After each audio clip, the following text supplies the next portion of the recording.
So I have a thought today. I was out running this morning and just was pondering this idea of purity over perfection. And what does that look like? Well, I think that purity, the actual word, it means free from contamination. Yet I think in so many circumstances we actually have been maybe taught that perfection is actually what we're to strive for. And I want to argue today that purity is actually powerful. Perfection is, I made a commitment, so I'm going to be there no matter what. No matter how I feel, no matter what's going on in my life, I said I'm going to do it, so I'm going to do it. Some people might call that responsible, right? And of course, we might agree with them.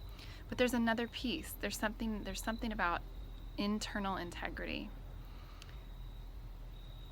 There's a part that when inside you are conflicted and you are not aligned, it can cause conflict.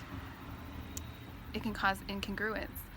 And so I'd like to argue that purity would look like I made this commitment, but there's something inside of me that's saying I shouldn't do this.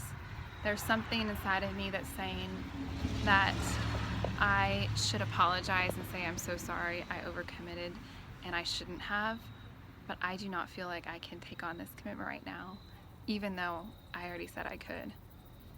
That would be actually the bravest thing to do. Purity is powerful because purity allows you to be free.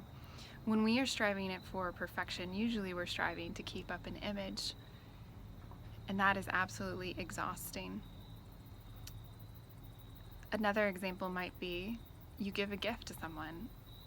When you give a gift with pure intentions, you give a gift and you walk away. And it doesn't matter if that person has something for you, if they didn't.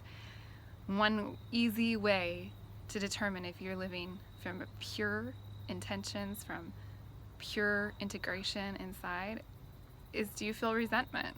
Do you walk away and feel resentful that they didn't return the gesture?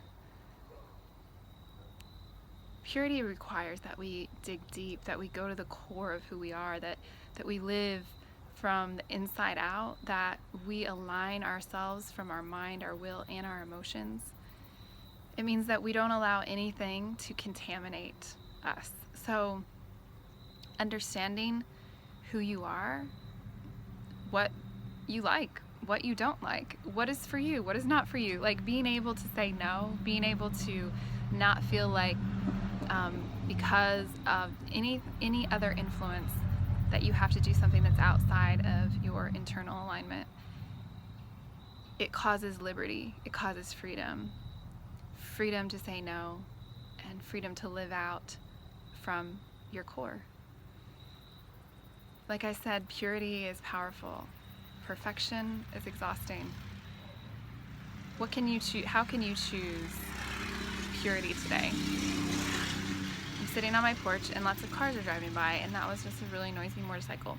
But how can you live out purity over perfection today?